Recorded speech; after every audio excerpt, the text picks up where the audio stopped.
ওয়াকার গতকালকে খুব স্পষ্ট, খুব চাচাচলা কথা কইছে, কোনো রাগঢাক করে নাই, এটা ভালো।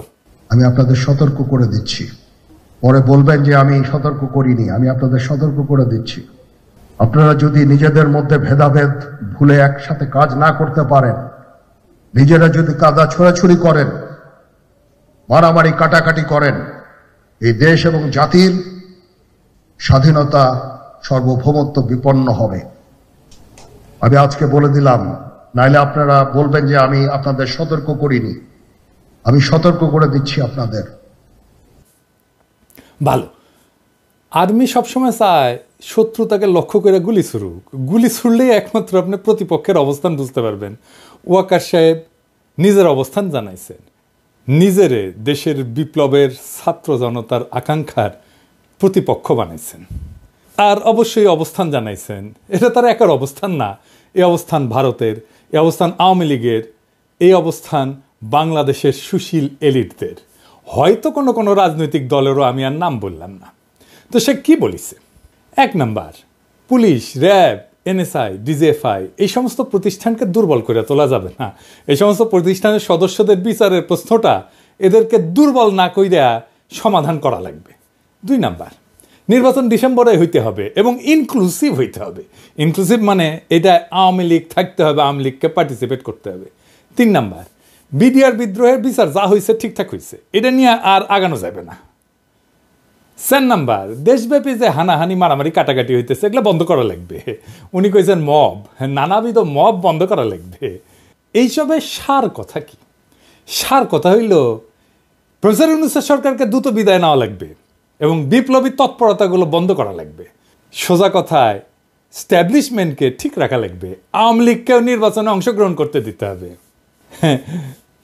কইতে চাইছে, যেটা কইতে চাইছিল আর কি, যে নির্বাচন হবে, তাড়াতাড়ি হবে, আপনাকে ক্ষমতা আসার সুযোগ দেব। তবে ইন্ডিয়ার সাথে আগের যে সম্পর্ক ছিল না আধিপত্যবাদী, সেটা পুনঃপ্রতিষ্ঠা করতে হবে, এই শর্ত আছে। গেলে আওয়ামী লীগকে পর্যায়ক্রমিকভাবে পুনর্বাসন করতে হবে, এটাও শর্ত আছে। বিডিআরের হত্যাকাণ্ডের বিচার নিয়ে আগাইতে পারবেন, এটাও শর্ত আছে। অন্য সকল বাহিনীর বিরুদ্ধে চলমান তদন্ত বন্ধ করতে হবে, এটা আর একটা শর্ত। আর সেনাবাহিনীর আয় ব্যয়ের যে হিসাব টিসাব আছে, এটার গোপনীয়তা রক্ষা করতে হবে, এটাও একটা শর্ত।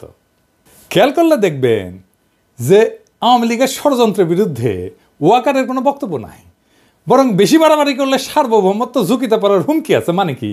বাংলাদেশের সার্বভৌমত্ব হুমকির মুখে পড়া মানে কি? তো ইন্ডিয়া বাংলাদেশ দখল করে নেবে, তাই তো? দেশের সার্বভৌমত্ব ছিল, স্বাধীনতা ছিল। 1971-এর 25শে মার্চ পাকিস্তানি বাহিনী গণহত্যা চালাইল, তারপরে কি হইল? শান্তি বাহিনী তৈরি হইল। মানে যা হওয়ার হয়েছে, এখন আমরা শান্তি চাই, মুক্তিযোদ্ধারা সব দুষ্কৃতিকারী। এই মাইন্ডসেট, এটাই হইতেছে দুর্বল ভীরু কাপুরুষের মাইন্ডসেট, এটাই হইতেছে সেই পাকিস্তানি বর্বরতার মাইন্ডসেট। এই মাইন্ডসেটই দেখাইলো ওয়াকার। যা হওয়ার হয়েছে, যারা বিপ্লব করছে তারা মব, যারা বিপ্লব করছে তারা দুষ্কৃতিকারী, যারা বিপ্লবী কর্মকাণ্ড চালায় তারা দুষ্কৃতিকারী। একজন সাবেক সিটি মেয়র যদি বলে যেই শহরে আমরা দিনে চলতে পারি না, সেই শহরে আমরা রাতে ঘুমাইতে দেব না, শুনেন। আমাদের কথা স্পষ্ট, যে রাজধানীতে আমাদের মানুষ শান্তিপূর্ণভাবে দিনে ঘুরতে পারবে না, চলতে পারবে না, সেই রাজধানীর মানুষ রাতে ঘুমাতে পারবে না। আমরা সেইভাবে আমাদের তৈরি করে নিছি। আমাদের ডিসিশন, আমাদের মূল ব্যক্তি, আমাদের নেত্রী যেভাবে এখানে সাজেশন করবে, আমরা পরামর্শ কর্মে আমাদের যেখানে যার সাথে আলোচনা দরকার সেইটা করব। যেখানে হাসিনা বলে সহিংসতার নির্দেশ দেয়, শুনেন। 32 নম্বর যে হাত দিয়ে হাতুড়ি পিঠে ভেঙেছে আর ওই ট্রাক্টর চালিয়েছে, তাদের ওই হাত দিনের মতো এমন করে দিতে হবে যেন প্রতি মুহূর্তে হাতের দিকে তাকিয়ে এটা যেন মনে করে যে এই হাত দিয়ে 32 নম্বর ভেঙেছে। এটা পারবে কি তোমরা? সেটা আমাকে বলো, সেটা আমি চাই। সকলের ছবি আছে, খুঁজে খুঁজে বের করো কে কোথায় আছে। বেঁচে থাকবে সারা জীবন আর ওই হাত দেখবে, এটাই আমি চাই, আর কিছু চাই না। আর যেখানে আওয়ামী লীগেররা প্রকাশ্যে এরে ওরে জবাই করার কথা বলে, শুনেন, আমারে জবাই করার কথা বলছে। পিনাকি ভট্টাচার্য, ফ্রান্সের একটা লয়ের কথা বলি, if you kill someone you don't need to death penalty, maybe life in the prison 10 years 12 years. ফ্রান্সে কি বাংলাদেশের মানুষ নাই? পিনাকির মতন একটা কুকুর এই ধরনের কাজ করে যাবে আর বাংলাদেশের মানুষ এখানে বসে আছে? অ্যাসাইলাম মারা একটা কুকুর এখানে বসে আছে, এই কুকুরটার গলা কাইটা যদি এখানে কোনো মানুষের ডেথ পেনাল্টি হবে না, life in the prison. I am challenging. I am sorry. এবার শোনেন, ইলিয়াসরা জবাই করার কথা বলছে। ইসলাম যদি আমাকে অ্যালাউ করতো কাউকে খুন করা, 1 নম্বরে আমি খুন করতাম দিস গোয়িং টু লাইফ। 1 নম্বরে আমি খুন করতাম ওই একে, কি বলে, ইলিয়াসকে। Is another talented but very deeply rooted within the wrong process and this Hasnat guy. সেইখানে ওয়াকার কারে হানাহানি থামানোর কথা বলতেছে? কারে? হাসিনাকে তো বলে না। ওয়াকার বলে কাদাচ্ছুরাছুরির কথা। মানে রাজনৈতিক বিতর্ক থাকবে না সমাজে? 15 বছরের ফ্যাসিবাদের ভূত 7 মাসে দূর করা যাবে? ওয়াকারকে নিজে তার দায়িত্ব পালন করেছে। আওয়ামী লীগারদের ক্যান্টনমেন্টে আশ্রয় দিছে কে? দুর্বৃত্ত জেনারেলদের নিরাপদে পালায় যেতে সাহায্য করছে কে? দেশের রাজনৈতিক পট পরিবর্তনের সময় ইন্ডিয়ান সেনা প্রধানের সাথে সার্বক্ষণিক যোগাযোগ রাখছে কে? এই ওয়াকার। শুনেন ইন্ডিয়ান সেনা প্রধান কি বলে। I am in touch with the chief of Bangladesh during the time of when this changeover took place. I was in constant touch with him, and even thereafter in November 24 we had a video conference also. As far as the military cooperation is concerned, is again going up in the same way. Our officers have moved there for the NDC also. There is no let up on that side. When we talk about the relationship we should talk about when there is an elected government. So as of now, the relationship is with the military is well and perfect. এমনকি হাসিনার শেষ সময় সেনাবাহিনী নামায় তাদের দিয়ে বিক্ষোভকারীদের উপরে গুলি করা, ড্রোন দিয়া বিক্ষোভকারীদের ইন্টেলিজেন্স দিছে না আর্মি? ওয়াকার দিছে না? আয়নাঘরে প্রফেসর ইউনুসকে যাইতে বাধা দিছে না আর্মি?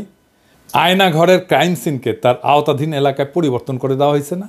ওয়াকার যে বিকল্প ক্ষমতা কেন্দ্র কইরা সিসি হইতে চাইতেছে, তার যে খায় সেইটা, আর তার মাধ্যমে হাসিনার আর ইন্ডিয়ার ইন্টারেস্ট পুনর্বাসন করতে চাইতেছে, তা আমি অনেক আগে থেকে বলতেছি। এডিটর সাহেব দেখান আমার ভিডিওর থাম্বনেলগুলো, পাশের তারিখ দিয়ে দিয়েন কত তারিখে এটা দিচ্ছি। ওয়াকার সাহেবের বক্তব্যে ফ্যাসিবাদের পুনরুত্থানের লক্ষণ স্পষ্ট। ওয়াকার যা বলছে তার মধ্যে পতিত সরকারের দালালদের রক্ষা করার ইঙ্গিত স্পষ্ট। তর্জনী উঠায় সবাইকে সতর্ক করছেন ওয়াকার সাহেব। ওই তর্জনী আমরা চিনি, ওইটা মুজিবের স্বৈরাচারী তর্জনী, ওইটা হাসিনার ফ্যাসিস্ট তর্জনী, ওইটা মোদির হিন্দুত্ববাদী তর্জনী। এই হেডম কই থেকে আসে তা আমরা জানি। ওয়াকার সাহেব মেলা সেনা প্রধান আসতে গেছে, ওই চেয়ারে যতদিন ততদিনই হেডম। মাথায় রেখেন কথাটা, এটা কোনো হেডম না। যাদের সাথে খেলতে আসতেছেন তাদের হেডম চেয়ারের উপরে না, তাদের হেডম রাস্তায় জনতার শক্তিতে। আসেন এটা এটা করে ধরি। সেনাবাহিনীর সেনা প্রধানের প্রতি বিদ্বেষ কেন? হাসিনা বলতো আমার অপরাধটা কি? শুনেন, দেশবাসীর কাছে আমি বিচার চাই, কি অপরাধটা কি করেছি। আর হাসিনার বনজামাই ওয়াকার বলে সে নাকি জানেই না কেন লোকে তার উপরে বিলা। এটা কি ফ্যামিলির ঐতিহ্য ওয়াকার সাহেব? আপনি তো ফ্যামিলির পার্ট না, বিয়ে করেছেন ওই ফ্যামিলির, তো আপনার ভিতরে তো ওই জিনটা নাই, তাও এটা শিখে গেছেন না। তো ওয়াকার সাহেব একদিন আমরা যে এত কিছু কইলাম তখন আপনি কইছিলেন কানের মধ্যে কি তুলা দিয়ে রাখিছিলেন? নাকি বিপ্লবী ছাত্র জনতার গণদাবির প্রতি আপনার কোনো শ্রদ্ধা নাই? অবশ্য না থাকাটা স্বাভাবিক। আপনি তো বাংলাদেশে এই মুহূর্তে পতিত স্বৈরাচার হাসিনা শেখ পরিবারের শেষ ব্যক্তি যে বাংলাদেশে আছে, তাই দেশের স্বার্থে এই বিষয়ে কথা বলা দরকার। আমি ওয়াকার সাহেবকে কিছু প্রশ্ন করব, সবকও দেব।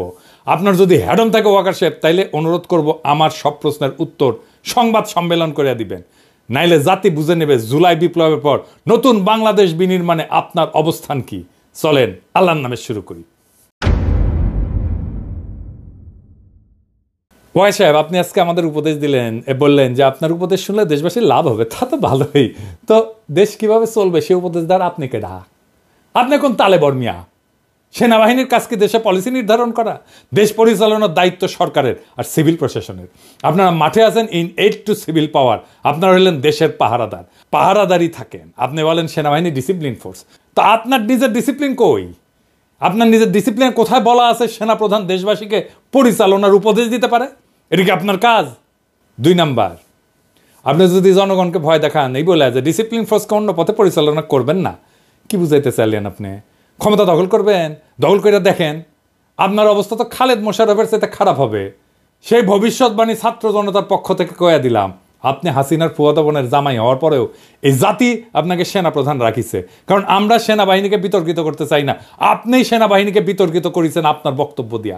সেনাবাহিনীকে বিভ্রান্ত করবেন না ওয়াকার সাহেব, নইলে জনতার রোশানলে পড়া ইতিহাসের প্রথম সেনাপ্রধান আপনি হবেন। এ বিষয়ে সাবধান কইরা দিলাম। আপনি গেছেন বিডিআর হত্যাকাণ্ডের শহীদদের স্মরণে নবঘোষিত শহীদ সেনা দিবসের অনুষ্ঠানে, তাই না? এখানে গিয়ে বলবেন কিভাবে সেনাবাহিনী আগামীতে এরকম ঘৃণ্য হত্যাকাণ্ডের সম্ভাবনাকে প্রতিহত করবে। আপনি তো উঠে গেছিলেন, হ্যাঁ, আপনি তখন মেজর আছিলেন, তাই না? ভেতরে মারা যাচ্ছে, আপনি তো কিছুই করেন নাই। আপনার বস ব্রিগেডিয়ার হাকিম নানক আর মির্জা আজমের সাথে ঘুটু করিচ্ছে, দেখা যায়। হ্যাঁ, আপনি বলবেন কিভাবে বিদ্রোহে ক্ষতিগ্রস্ত পরিবারের পাশে দাঁড়াবেন, তা না করে আপনি নিজের প্রচারণা চালাইলেন, সেনাবাহিনীর অপকর্ম ঢাকার চেষ্টা করলেন, জাতিকে থ্রেট দিলেন। এত সাহস কই পান ওয়াকার সাহেব? ইন্ডিয়া থেকে নতুন অফার পেয়েছেন? হ্যাঁ, ভালো। বিডিআর হত্যাকাণ্ডের বিষয়ে ফুল স্টপ চাইনে আপনি বিচার প্রক্রিয়াকে শুধু প্রভাবিত করলেন না, বরং এমন কথা দিয়ে বাইরের এবং দেশের ভিতরের শত্রুদেরকে সেফ এক্সিট দিলেন। আওয়ামী লীগের তাপস, নানক, গং যারা এই বিদ্রোহে গোপন এজেন্টের কাজ করছিল তাদের সেফ এক্সিট আপনি দিলেন, কারণ আপনি ওই সময় উপস্থিত ছিলেন। আপনার বস নানক আজমের সাথে ঘুটু করিচ্ছে, ওই আপনার বস আপনারও পাশে দাঁড়িয়ে আছে, দেখেছেন? বিডিআর বিদ্রোহের সময় যে সমস্ত সেনাবাহিনীর কর্মকর্তাকে চাকরিচ্যুত করা হয়েছিল, আয়নাঘরে না হয়েছিল, তাদের বিষয়ে আপনি আজকে কোনো কথা বললেন না কেন? নাকি তাদেরকে আমরা লাইভে এনে কিভাবে আপনার হাসিনা আর জেনারেল তারেক সিদ্দিকী বিডিআর হত্যাকাণ্ডের তদন্তের রিপোর্ট বদলে দিছিল তা প্রকাশ করে দিব? অনেক রেকর্ড আমাদের কাছে আছে। আমরা এই সমস্ত বলি না, কারণ আমাদের সম্মানিত শ্রদ্ধাভাজন বিডিআর হত্যাকাণ্ডের যে কমিশন হয়েছে তার প্রধান উনি কাজ করতেছেন, ওনারা আমরা কাজ করতে দিই। আপনি কইছেন বিডিআর এর সদস্যরা খুন খারাপি করেছে, কিন্তু নিহত সেনা অফিসারের স্ত্রী বলে সে হিন্দিতে কথা বলতে শুনেছে। তার কি হবে শুনেন। এই বর্বরতা কোনো সেনা সদস্য করেনি, সম্পূর্ণটাই তদানীন্তন বিজিবি সদস্য দ্বারা সংঘটিত। Full stop. এখানে কোনো ইফ এবং বাট নাই। তো পিলখানাতে কখনোই সৈনিকরা এভাবে মানে সমস্ত সৈনিক মিলে এই হত্যাকাণ্ড ঘটাতে পারে না। আমি নিজে সবচেয়ে বড় প্রমাণ। হ্যাঁ, আমার রুমে গিয়েছিল হিন্দি ভাষীরা। বিডিআরএস আমার হাজবেন্ডের সাথে আমি 3.5 বছর ছিলাম পিলখানাতে, আমি বিডিআরে। তো আমি কখনো 3.5 বছরে শুনিনি কোনো সৈনিক কোনো সময় হিন্দিতে কথা বলতে। শুধুমাত্র 25 ফেব্রুয়ারিতে শুনেছিলাম 3 জনের মুখে। আর আমার হাজবেন্ড দরবার হলে থেকে আমাকে ফোনে বলেছিল ইন্ডিয়ানস, এনএসজি এবং ইন্ডিয়ানস। বিডিআর হত্যাকাণ্ডের বিচার যদি ন্যায় বিচার হয় তাহলে কমিশন কেন হইল? কমিশন হওয়ার তো কোনো কারণ নাই। জেনারেল মুজিবের মতো একটা ক্রিমিনালকে আপনার সেনাবাহিনী পাহারা দিতে পারে না। আপনি দেশ বাঁচাইবেন, হ্যাঁ, সার্বভৌমত্ব বাঁচাইবেন, হাইসা নেই দাঁড়ান মিয়া। এই বিষয়ে আপনার আর্মি অ্যাক্টের 1952-44 ধারায় এটা লেখা আছে ইংরেজিত। এডিটর সাহেব পাশে দেখান, ইংরেজিত যেহেতু কইছে ঠিকই কইছে, তাই না?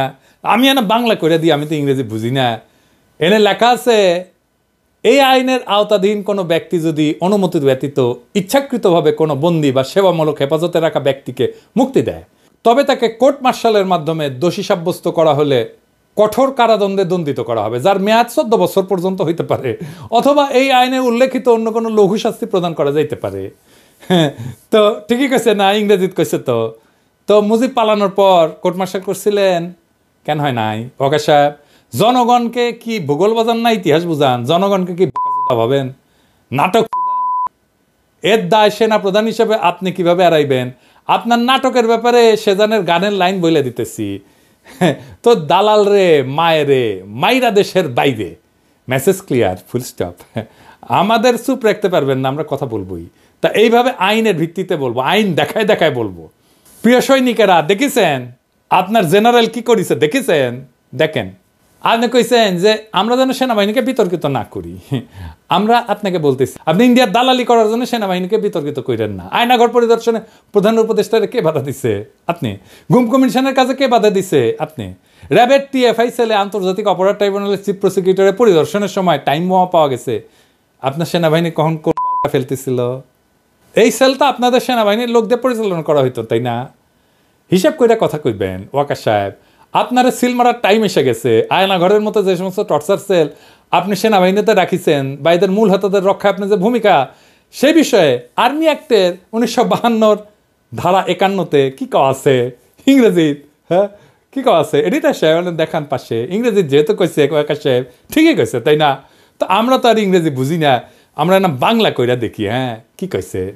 এই আইনের আওতাধীন কোনো ব্যক্তি যদি বৈধ কারণ ছাড়া কোনো ব্যক্তিকে গ্রেপ্তার আটক রাখে, কিন্তু তাকে বিচারিক প্রক্রিয়ার সম্মুখীন না করে বা তার মামলাটি যথাযথ কর্তৃপক্ষের কাছে তদন্তের জন্য উপস্থাপন করতে ব্যর্থ হয়, তবে তাকে কোর্ট মার্শালের মাধ্যমে দোষী সাব্যস্ত করা হইলে কঠোর কারাদণ্ডে দণ্ডিত করা হবে, যার মেয়াদ 2 বছর পর্যন্ত হইতে পারে, অথবা এই আইনে উল্লেখিত অন্য কোনো লঘু শাস্তি প্রদান করা যেতে পারে।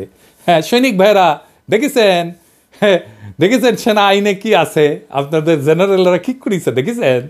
তো ওয়াকার সাহেব কোর্ট মার্শাল কই, তা না কইরা আপনি কমিশনের কাছে বাধা দিচ্ছেন নাকি হুকুমের আসামি হিসেবে ফাইসে যাওয়ার ভয় দেখতেছেন? অনেক সুযোগ দিচ্ছি আপনারে।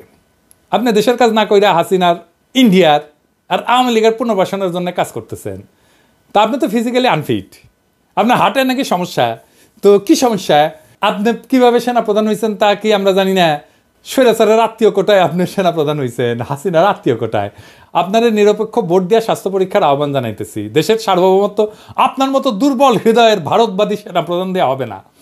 ভয় আমরাও দেখাইতে পারি, ভয় আমাদের চিরজীবনই দেখাইছে। হ্যাঁ, ভয়ে ভয়ে ভয় জীবনটাই কেটে গেছে। ভয় হাসিনাও দেখাইছিল, ওই ভয় আমাদের দেখায় না। খাড়া হইয়া দাঁড়াইতে পারেন না, দুর্বল হাট, মোটা ভুড়ি, আবার ডর দেখান। হ্যাঁ, আসলে ডরাইছি। আপনি তো হাসিনারে তেলাইতে তেলাইতে জীবন অষ্টাগত। শহীদ সেনা দিবসের বক্তব্যে বললেন আমার সাথে ডক্টর ইউনূসের কথা হয়েছে। তো মাননীয় প্রধান উপদেষ্টা কি আপনার খালু লাগে? শাশুড়িকে তো আম্মা দেখতেন। এখন সম্মানের এত অভাব কেন? সরকারকে মানতে ইচ্ছা করে না নাকি সরকার পছন্দ হয় নাই? আমাদের জনগণের আপনাকে পছন্দ ছিল না। প্রফেসর ইউনূসের কারণে আপনারা তো আমরা কিছু বলি নাই, কিন্তু আপনার স্বভাব তো আওয়ামী লীগের মতো। আসেন, আপনারা মিলিটারি একাডেমি শিখাইতে যেটা পারে নাই তা আজকে শিখাই দিই। আসেন ওয়াকার সাহেব, আপনারা এনা ক্লাস নিন। একটু ওয়ারেন্ট অফ প্রেসিডেন্স দেখি। ওয়ারেন্ট অফ প্রেসিডেন্স হইল সেই আইন যার দ্বারা সরকারের বিভিন্ন পদের পারস্পরিক জ্যেষ্ঠতা নির্ধারণ করা হয়, কে কার চাইতে বড়। সেখানে মাননীয় প্রধান উপদেষ্টার অবস্থান 2 নম্বরে, আপনার অবস্থান 12 নম্বরে, তাও মন্ত্রী পরিষদ সচিবের পরে। তার মানে আপনি এক বক্তব্যে 2টা বেয়াদবি করেছেন। প্রথম বেয়াদবি আপনি মাননীয় প্রধান উপদেষ্টাকে ডক্টর ইউনূস বলে সম্বোধন করেছেন, আবার আরও বলছেন যে সকল প্রতিষ্ঠান ভেঙে পড়ছে, শুধু সেনাবাহিনী টিকে আছে। আপনি এই কথা দিয়ে পুরা সিভিল প্রশাসনকে অপমান করেছেন, যার প্রাতিষ্ঠানিক অভিভাবক মন্ত্রী পরিষদ সচিব। আপনি আপনার 2 জন সুপিরিয়রকে অপমান করেছেন। আপনার এই সাহসকে দিল ওয়ারেন্ট অফ প্রেসিডেন্স ভাঙার, এইটা আপনি চাকরি বিধি লঙ্ঘন করেছেন। আর্মি অ্যাক্ট 1952 ধারা 33 মতে, ইংরেজি যেহেতু কইছে ঠিকই কইছে, তাই না? পাশে লিখে দেন। তো আমরা তো ইংরেজি বুঝি না, আমরা না বাংলা কই, তাই না? আজ একটা জিনিস কম তো ওয়াকার সাহেব, আপনার বাবা তো একটা শ্রদ্ধাভাজন আইনজীবী ছিলেন, বিচারকা ছিলেন, তো আপনি আইনের কিছুই তো শিখেন নাই। আপনার বাপেরও যদি কিছু শিখলেনি তাও একটা কাম হইলেনি। তো এই এলাকা আছে, এই আইনের আওতাধীন কোনো ব্যক্তি যদি তার ঊর্ধ্বতন কর্মকর্তার, যিনি মাননীয় প্রধান উপদেষ্টা এবং মন্ত্রী পরিষদ সচিব, দ্বারা ব্যক্তিগতভাবে প্রদত্ত কোনো বৈধ আদেশ ইচ্ছাকৃতভাবে অমান্য করেন, এতে কর্তৃপক্ষের প্রতি বিদ্রোহের স্পষ্ট প্রমাণ পাওয়া যায়, এবং তিনি যদি জেনে বা বিশ্বাস করার যথেষ্ট কারণ থাকা সত্ত্বেও আদেশ অমান্য করেন, তবে তাকে কোর্ট মার্শালের মাধ্যমে দোষী সাব্যস্ত করা হলে কঠোর কারাদণ্ডে দণ্ডিত করা হবে, যার মেয়াদ 14 বছর পর্যন্ত হইতে পারে, অথবা এই আইনে উল্লেখিত যে কোনো লঘু শাস্তি প্রদান করা যেতে পারে। মানে হইল এই বেয়াদবির জন্য ওয়াকারের 14 বছর সশ্রম কারাদণ্ড হওয়ার বিধান আছে। তার মানে আয়না ঘরের জন্য 14 বছর, আইন বহির্ভূত গ্রেপ্তারের জন্য 2 বছর, আর বেয়াদবির জন্য 14 বছর, মোট 30 বছর সাজা জেনারেল সাহেবের প্রাপ্য। তো স্যার, এই 30 বছর আপনার হাসিনার অনেক লেসপেন্সারকে সাথে পাইবেন, তাদের সাথে জেলে বৈশা দেশ গড়ার আলাপ করেন। আপনার শুভকামনা জানাইলাম আগে থেকেই। আরও ইস্যু আছে, একদিন আর কইলাম না, আপনার ওর হার্টের সমস্যা, তো একদিনে মেলা চাপ দিলাম না আর কি। আবার কইমুনি এই সেকেন্ড এপিসোডে আর কি আপনার প্রতি আসিচ্ছে। তো এই প্রথমে একটা কথা কই, এটা শেষ কথা কইয়া নি, যে আপনার উপরে আইনটা কেমনে প্রয়োগ করা হবে সেটা না দেখে দিই, তাই না? এইসব বিধানের একটাই সমস্যা, তা হইল যে সেনা আইনের অজুহাত। সেনা প্রধানের উপরে সেনা আইন প্রয়োগ করবে কে? সেটা একটা বড় প্রশ্ন, কিন্তু এর সমাধান আছে। আমার কাছে কাল সব প্রবলেমের সলিউশন আছে। দেশের সর্বোচ্চ আদালত সুপ্রিম কোর্ট, যারা সাংবিধানের ব্যাখ্যা দিতে পারেন, তাই এই সমস্যার সমাধান দিতে পারেন সুপ্রিম কোর্ট। আমি মাননীয় প্রধান বিচারপতিকে অনুরোধ করব, আপনি একটা সুমোটো বা শতপ্রণোদিত রুল জারি করেন এবং সেনাপ্রধানকে ওয়ারেন্ট অফ প্রেসিডেন্স এবং সেনা আইন লঙ্ঘনের বিষয়ে ব্যাখ্যা দিতে আদালতে ডাকেন। বিচার বিভাগ স্বাধীন এবং তার স্বাধীনতা প্রমাণের এটাই সবচেয়ে বড় সুযোগ। আশা করি এই সুযোগ আমাদের মাননীয় প্রধান বিচারপতি নষ্ট করবেন না। প্রধান বিচারপতি একজন দক্ষ এবং যোগ্য মানুষ। আশা করি আপনি বিচার বিভাগের প্রতি জনগণের আস্থা ফিরিয়ে আনতে ছোট্ট কাজটা করবেন। আমাদের দুর্নীতি দমন কমিশনের প্রতি অনুরোধ, 111-এর সময় যত সেনা কর্মকর্তা মাঠে দায়িত্ব ছিল তাদের সম্পদের অনুসন্ধান করেন। হ্যাঁ, সব খুঁজে টেনে টেনে বের করেন। হ্যাঁ, ওইটা সম্পদ ধরে টান দিবেন, সব সোজা, রুলারের মতো সোজা হয়ে যাবে। আওয়ামী লীগের সময় পদোন্নতি পাওয়া কর্নেল র্যাঙ্কের উপরে সবার উপরে অনুসন্ধান চালান। যারা সড়ক এবং জনপদের প্রকল্প পরিচালক ছিল তাদের এই অনুসন্ধানের আওতায় আনেন। দেখবেন অনেক সমস্যার সমাধান হয়ে যাবে। সব সমস্যার সমাধান আছে, বুঝছাও। মন্ত্রিপরিষদ সচিব আর প্রধান উপদেষ্টা মুখ্য সচিব আপনাদের নেতৃত্বে সিভিল প্রশাসনকে যে অকার্যকর বলছে তার প্রতিবাদ করেন। আপনাদের দিকে পুরা সিভিল প্রশাসন তাকায় আছে। আপনারাই প্রথম রাতের নির্বাচনে কুশীলবদের চাকরিচ্যুত করছেন, এতে প্রশাসনের সম্মান বাড়ছে।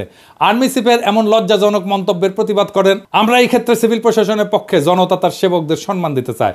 জুলাই বিপ্লবের গণহত্যায় যে বাহিনী জনগণের উপর গুলি চালাইছে তাদের থেকে দেশ গঠন আর সার্বভৌমত্বের লেকচার 5ই আগস্টের পর নতুন বাংলাদেশের সবচেয়ে বড় প্রহসন। ওয়াকার সাহেব, আপনি দুর্বল হৃদয়ের মানুষ, হারকুলিস হইতে যায় না। রাজনীতির মাঠ বড় পিচ্ছিল, এখানে খেলা অত সহজ না। 18 বছর থেকে আপনি যখন লেফট রাইট করেছিলেন তখন আমরা রাজনীতির রাজা উজির মারি। বাংলাদেশে ইন্ডিয়ার লেসপেন্সারি করার কোনো দল, কোনো ইনস্টিটিউট টিকতে পারবে না। Full stop, period. হাসিনা পারেনি, পুলিশ র্যাব বিজিবি পারেনি, সেনা শাসনের ডট দেখায় না। ইন্ডিয়ান পাওয়ার কলিকাতা হারবাল খেয়া বীর ছাত্র জনতাকে ডট দেখাইতে আসবেন না। খালেদ মোশাররফ কলে হইপার থেকে ডাক দিবে, উইও হারকুলিস হবার চাইছিল। ইন্ডিয়ান সালসা খাইয়া আবার আওয়ামী শাসন, ভারতীয় আধিপত্যবাদ ফিরে আনতে চাইছিল। ওই ইতিহাস রিপিট করতে চাইলে স্বাগতম। আপনি যে আওয়াজ দেন আমরা দেশে ফিরলে সামলাইতে পারবেন, হুদাই ফাল পাইবেন না। আমরাও শান্তি চাই দেশে, আমরা স্থিতিশীলতা চাই, কিন্তু কোনোভাবেই ইন্ডিয়ার তালুকদারি আর হাসিনার আওয়ামী লীগের প্রত্যাবর্তনের বিনিময়ে না।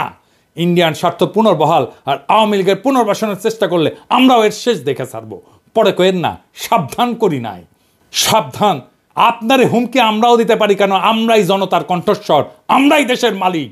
ইনকিলাব জিন্দাবাদ।